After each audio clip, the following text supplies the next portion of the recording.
أعوذ بالله من الشيطان الرجيم بسم الله الرحمن الرحيم الحمد لله رب العالمين والصلاة والسلام على رسول الله وعلى آله سبحانك لا علم لنا إلا ما علمتنا إنك أنت العليم الحكيم وصلى اللهم على سيدنا محمد وآله وصحبه وسلم أشهد أن لا إله إلا الله نستغفر الله نسألك الجنة ونعوذ بك من النار أشهد أن لا إله إلا الله نستغفر الله نسألك الجنة ونعوذ بك من النار أشهد أن لا إله إلا الله نستغفر الله نسألك الجنة ونعوذ بك من النار اللهم إنك عفو تحب العفو فاعف عنا اللهم إنك عفو تحب العفو فاعف عنا اللهم إنك عفو كريم تحب العفو فاعف عنا يا كريم العفو Bismillah ar-Rahman ar-Rahim. Alhamdulillah, this is the fourth lesson on the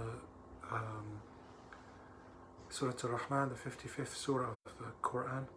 And in the first few sessions we covered the meaning of the word, of the name Ar-Rahman, which is the first verse where the Quran begins, the Surah begins, Ar-Rahman, Allama al-Quran, Khalaqa al-Insan. So Ar-Rahman in this verse is translated, as we discussed, as most gracious, and we talked about the various interpretations and meanings of that. But in summary, it means all-inclusive mercy as opposed to specific mercy, all-inclusive mercy. Allama al-Quran, he taught the Quran. One meaning of this is that he taught the Quran to Muhammad sallallahu alaihi wasallam, or he taught the Quran to humankind. And it then goes on to talk about creation, Khalaqa al-Insan, and the reason why Quran comes, the teaching of the Quran comes before the creation of humankind in this sense, in these verses, is because one, it's the greatest blessing, and second, the Quran addresses the spirit before it addresses the body, and therefore Ar-Rahman Allama al-Quran qabla taught the Quran before the creation of humankind. And then Allamahul Bayan, and then we talked about, first of all, we talked about Khalaq al-Insan, that this could refer to either Sayyidina Adam, the father of humankind, or humankind generally, which includes me, Abdul, Aziz, Ahmed, and all of the people that are listening to this, or Muhammad sallallahu alaihi wasallam specifically. And we mentioned, and this might be relevant to the verses that we're going to look at today, that the word insan comes from the word nisyan, to forget. وَمَا سُمِّيَ الْإِنسَانِ إِلَّا لِنَسِيهِ. The person is only called insan, a human is only called a human, insan, because of his forgetfulness. And then we went on to talk a little bit about the next verse, which is Allamahul Bayan, and he taught him the bayan, meaning the clarification or the further interpretation of the verses. And we related this to what we're going through at the moment in the month of Ramadan, is a Shahrul Ramadan, the month of Ramadan, alladhi unzila fihi al-Quran, in which the Quran was revealed, Hudan lin-nas, guidance for all of nas, to all of humankind, Hudan lin-nas, wa bayyinati min al-huda, and clarification for those people who move that one level higher in terms of righteousness and recognition of the Quran. They have bayyinat min al-huda, they have clarification from this general guidance. So it's guidance for all of humankind, but it's bayyinat, it's clarification for those who seek more and who aspire for higher, whose himma, aspiration is higher, and who use this month in coming close to Allah subhanahu wa ta'ala through the Quran and through fasting. ثم علم بينات من الهدى والفرقان, and distinction, the ability to distinguish between right and wrong. So we covered these over the last few lessons, and alhamdulillah, now we're in the second week of Ramadan, and the second phase of Ramadan, where Muhammad sallallahu alaihi wasallam describes the first phase as rahmah, mercy, and the second phase as maghfirah, forgiveness. So we've entered into the third of the month. Right, so we're now going to cover the next few verses, which were الشمس والقمر بحسبان والنجم والشجر يسجدان والسماء رفعها ووضع الميزان. The sun and the moon follow their calculated courses, and the herbs and the trees both alike bow in prostration. He has raised up the sky, he has set the balance. So these are the verses we're going to look at, inshallah, in a little bit more detail. But before we look at the verses in detail, I'd like to just put in your mind some imagery which I think is very important if you want to fully understand the or to fully appreciate, sorry, the beauty of these particular verses. And the imagery that I want you to focus on or to think about is high and low, because high and low are the themes that come through this, although they're not mentioned specifically. They're the themes and the images that are created around the words and the description in these verses. And then there are particular words that we need to focus on. So they're the key images, and the key words are bihusbanin, calculated courses or specific courses. And then yasjudani, and they prostrate or they bow down. And the third key word is mizan, mizan, balance. Okay, so they're the things that I'd like to focus on. So let's go to the verses that we're going to be studying. Washamsu wal qamaru bihusban. The sun, that's the shams, wal qamar, and the moon, bihusban, they run according to calculated courses. And that's the translation that I've taken from Dr. Muhammad Abdul Halim.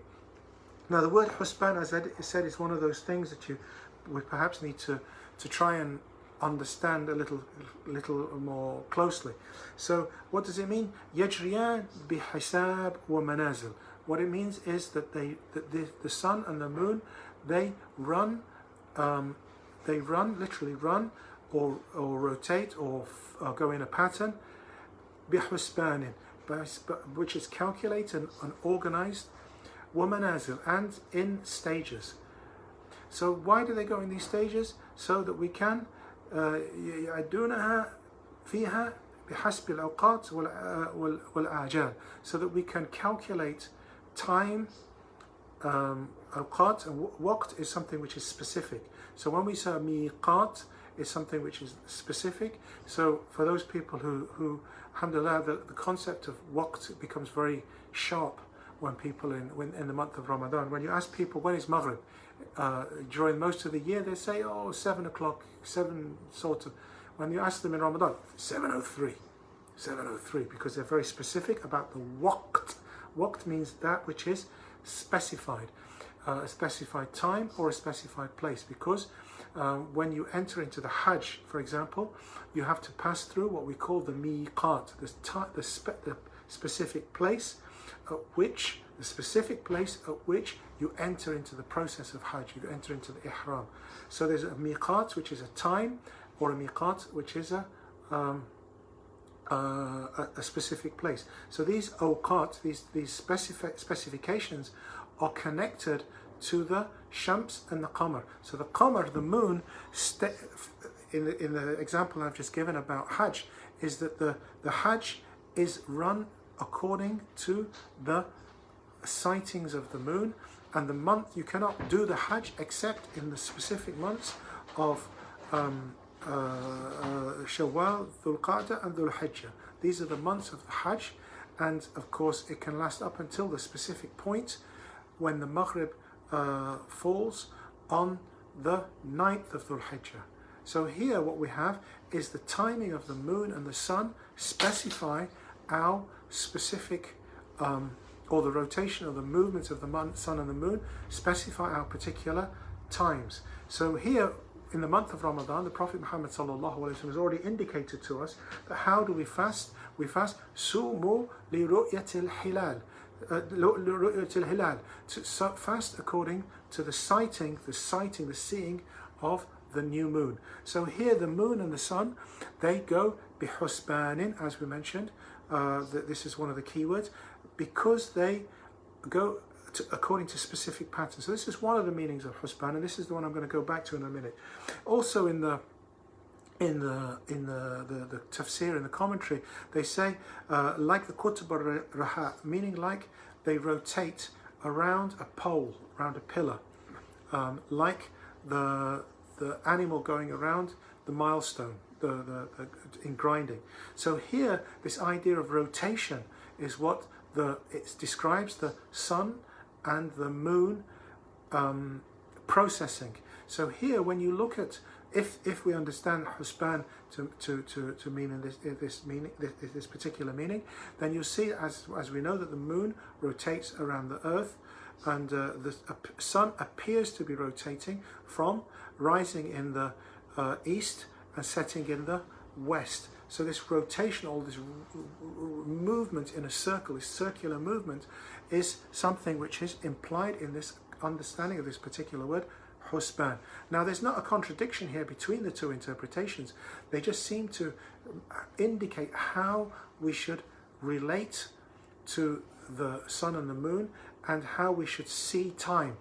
Time is rotational, and they go in patterns. And if you recognize that the day is organized according to the hours of the sun, or set by the sun.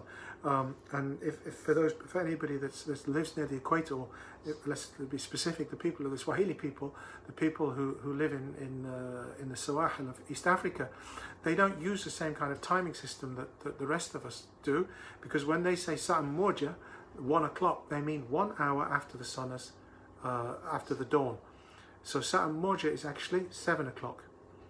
Sa'am Bili is 8 o'clock, etc., etc., until you get back to Sa'am Moja is just past midday. So 6 o'clock is the beginning of the day, and 12 o'clock.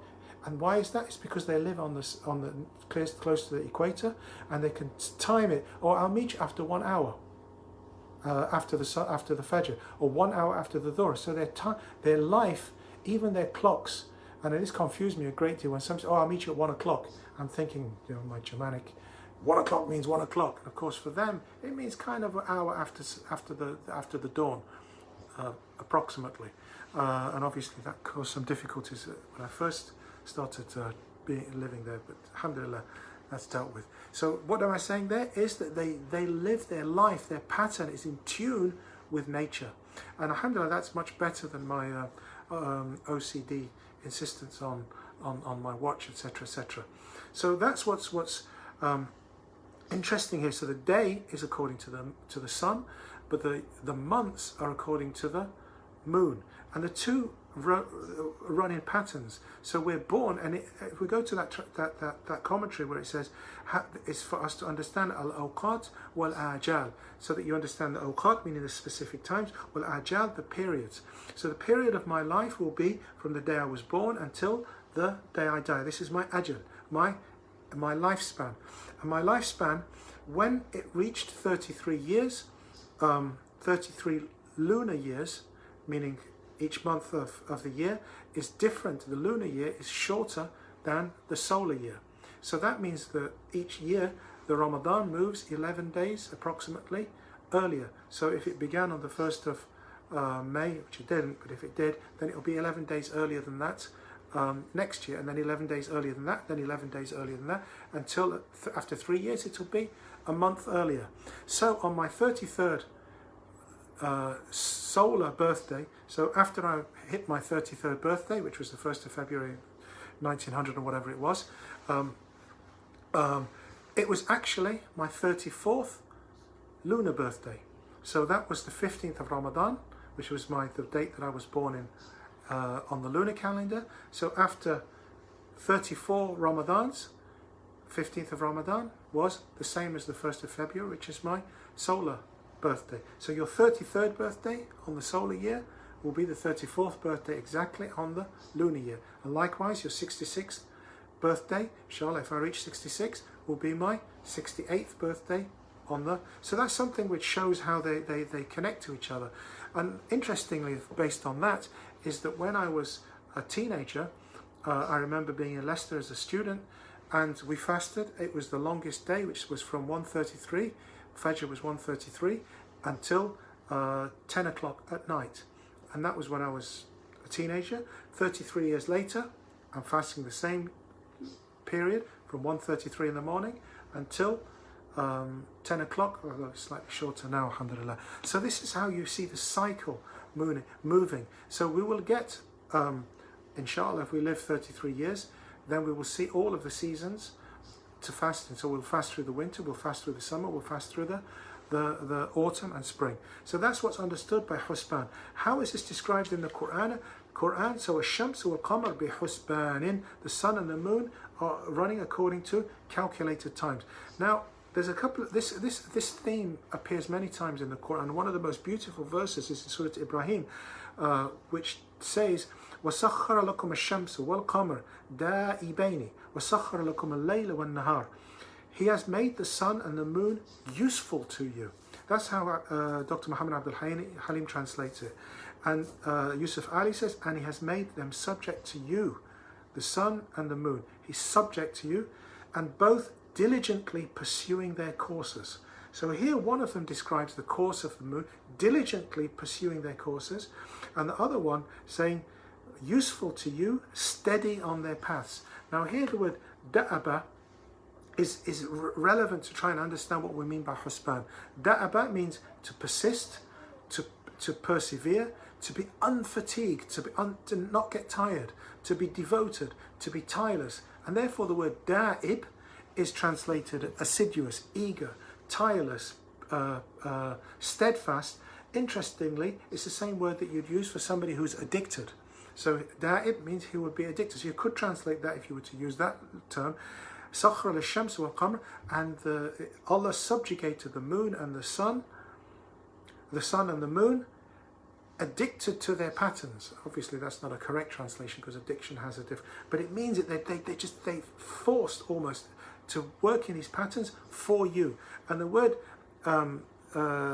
persistent or devoted implies that they are devoted to Allah subhanahu wa ta'ala for the benefit of humankind.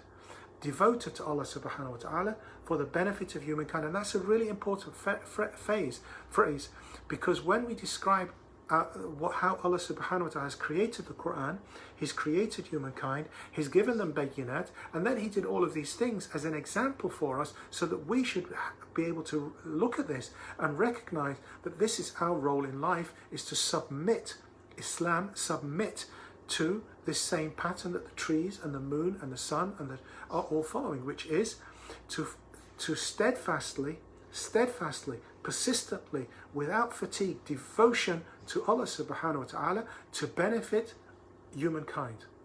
And if we understood what the moon and the sun does, then we would be clear in our purpose in life. Allah subhanahu wa ta'ala says, وَيَسْأَلُونَكَ عَنِ الْأَهِلَّةِ. They ask you about the ahillah, the ahillah meaning the phases of the moon, particularly the new moon. هِيَ مُوَاقِيتَ لِلنَّاسِ وَالْحَجِّ. Why do we have these patterns? So that we can live in accordance. So our tawqit, our timing, our specific timings can be related to what Allah subhanahu wa ta'ala wills, and so that we can perform our pilgrimage. And here we can understand pilgrimage to be specifically what was meant in as we just described, the tawqit of the Hajj, or that Hajj means to direct oneself toward Allah subhanahu wa ta'ala. So the moon, the stars, the moon and the sun, are there for us to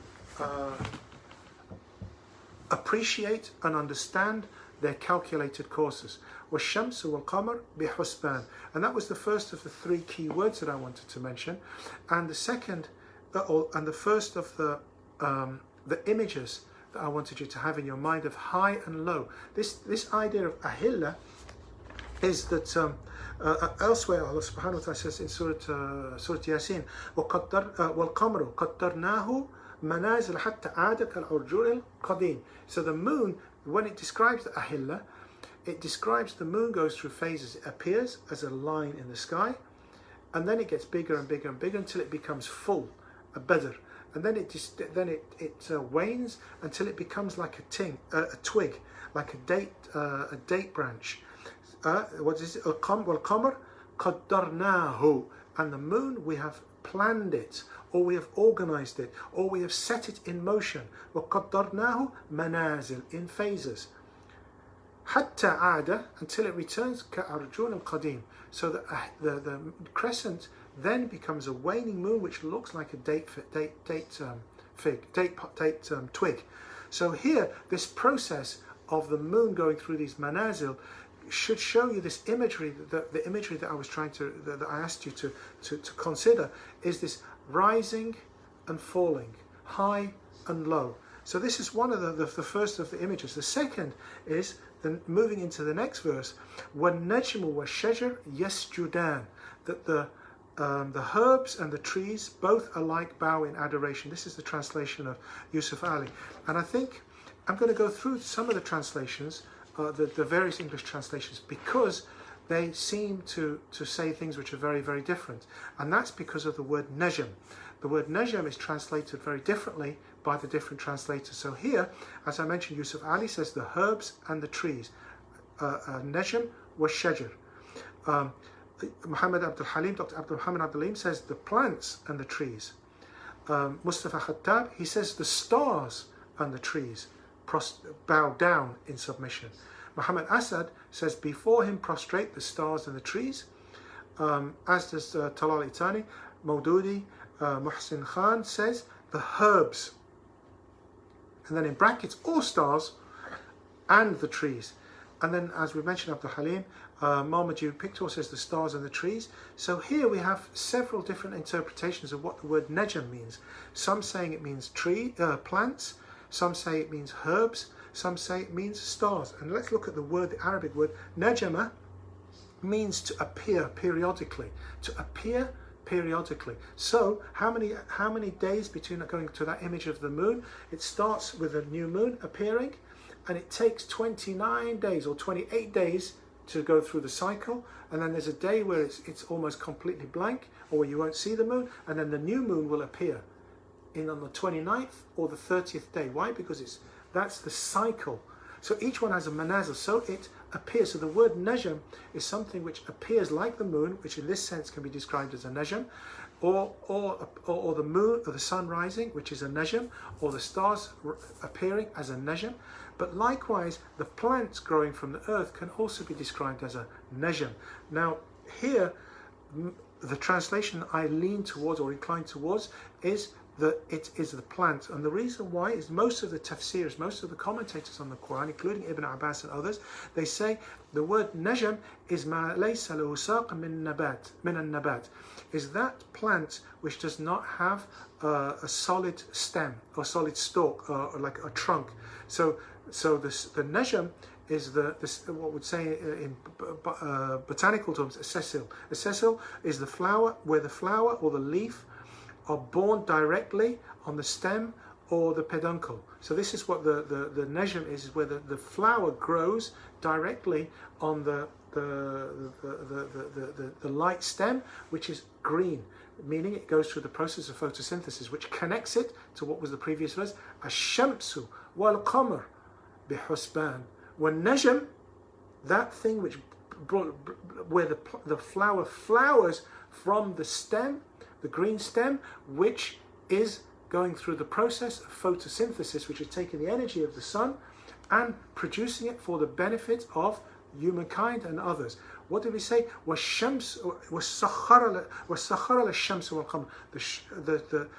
Allah says He has subjugated the sun for your benefit. What is the benefit? Is that it brings out flowers. Now, alhamdulillah, for those that are in the UK and in this part of the world, alhamdulillah, we're in lockdown, but alhamdulillah, we're allowed to go for exercise once a day. So every day for the last few weeks, we've got a park very close to our house, and each day Idris and I would go out on his bike and I would walk, and we'd look at the plants.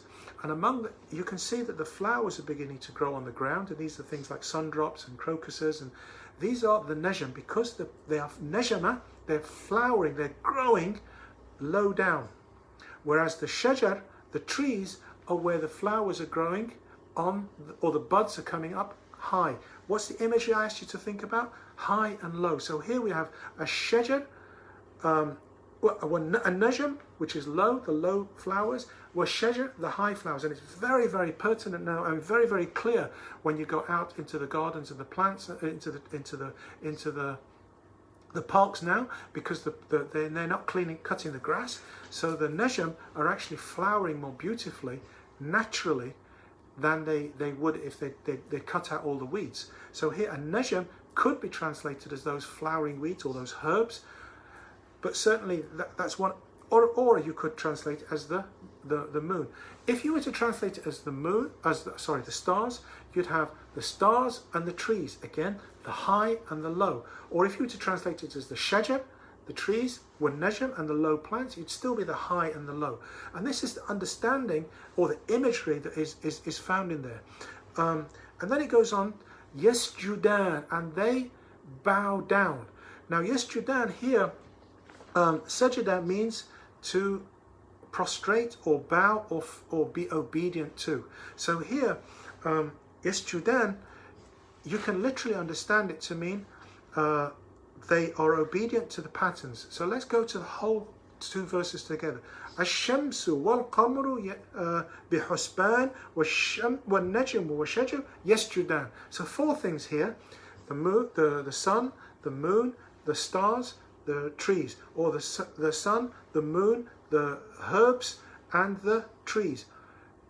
It could be understood according to the words, so to speak, which are implied in between. All of these, yasjud, they all submit. They all submit. What do they submit to?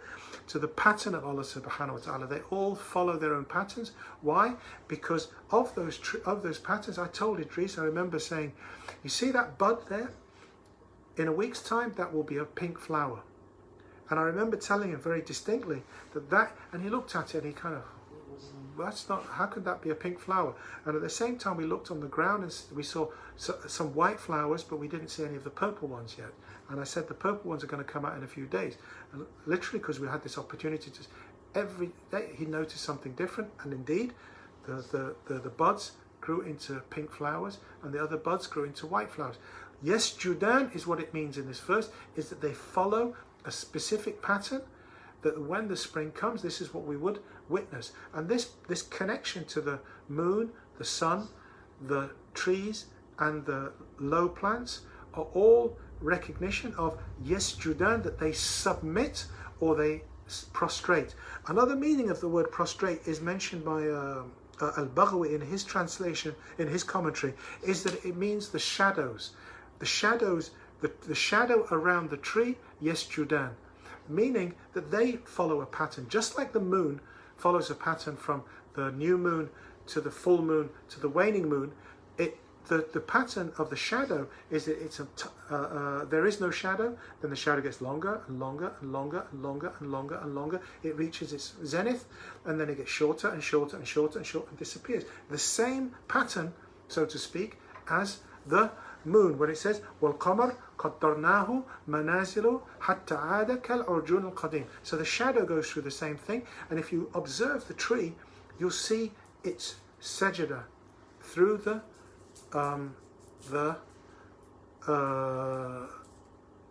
shadow, the moving of the shadow. And he bases this on a verse where Allah subhanahu wa ta'ala says, he says, أَوَلَمْ يَرَوْا إِلَى مَا خَلَقَ اللَّهُ مِنْ شَيْءٍ يَتَفَيَّأُ ظِلَالُهُ.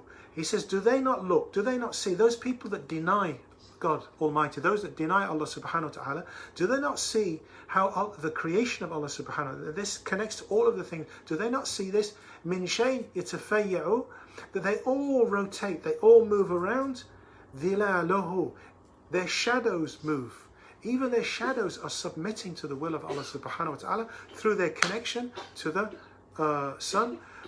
Anil yamini wa anil shamal sujjadan lillah, that all of them are in tune, submitting, prostrating to Allah, وَهُمْ دَاخِرُونَ, and they are in a state of obedience. They're in a humble manner. So we should be able to observe. Even if you were to put a stick in the ground, a meter stick, which is how we traditionally work out the direction of the sun, the direction of for the Qibla is by the shadow, how the shadow, and even the time we put a stick in the ground, even that stationary stick will move, meaning its shadow will move in submission, obedient submission to time, to the pattern of Allah subhanahu wa ta'ala.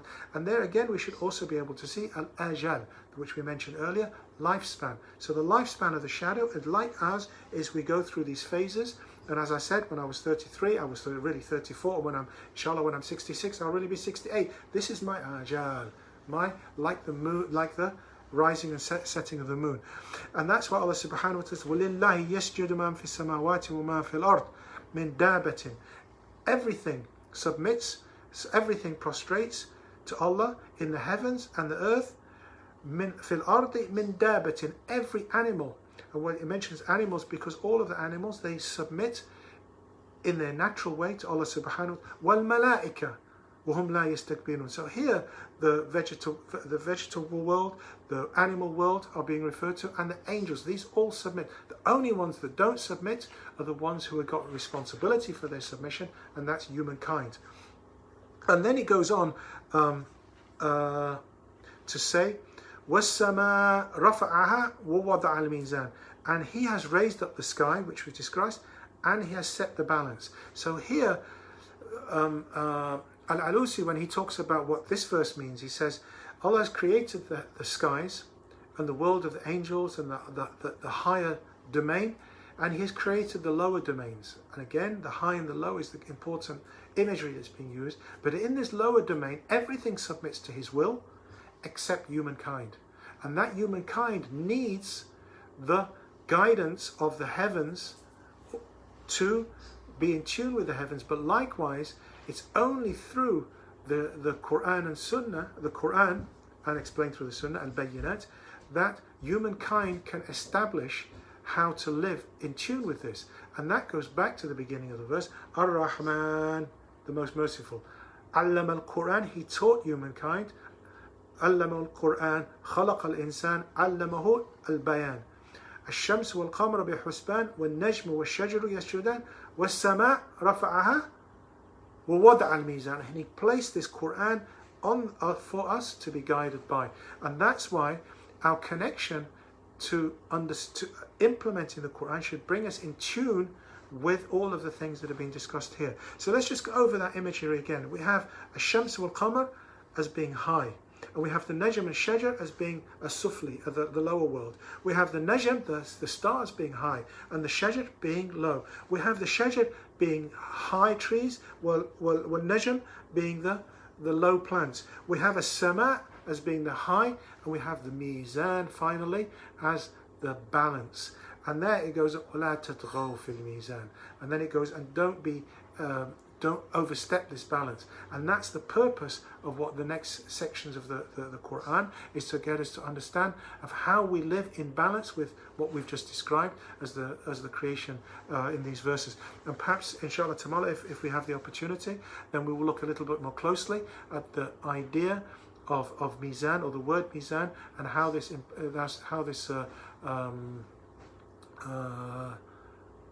should be understood in our lives. وصلى الله على سيدنا محمد وآله وصحبه وسلم. كلام قديما لا يمل سماعه تنزأ قول وفعل ونيات به يشتفي كل داع ونور دليل القلب عند جهل وحيرتي. ويا ربي متعني بسر حروفي ونور به سمعي وبصري ومقلتي وهب لي به فتحا وعلما وحكمة وأعنس به ربي في القبر وحشتي. وصلي وسلم على رسول صلى وسلم في كل يوم وليلة على من به الرحمن يقبل دعوتي وآله وأصحاب كرام أئمة به يغفر الغفار وذنبي وزلتي. المفتاح بإقفال قلوبنا بذكرك واتمم نعمتك علينا واجعلنا من عبادك الصالحين. اللهم انفعنا بما علمتنا وعلمنا الذي ينفعنا وزدنا علما ونسألك اللطف والعافية والتوفيق للتمسك بكتاب الله وسنة رسوله وصلى الله على سيدنا محمد وعلى وصحبه وسلم. أشهد أن لا إله إلا الله نستغفر الله نسألك الجنة ونعوذ بك من النار. أشهد أن لا إله إلا الله نستغفر الله نسألك الجنة ونعوذ بك من النار. أشهد أن لا إله إلا الله نستغفر الله نسألك الجنة ونعوذ بك من النار. اللهم إنك عفو تحب العفو فاعف عنا. اللهم إنك عفو تحب العفو فاعف عنا. اللهم إنك عفو كريم تحب العفو فاعف عنا يا كريم. وصلى الله على سيدنا محمد وآله وصحبه وسلم تسليما. وجزاكم الله خيرا والسلام عليكم.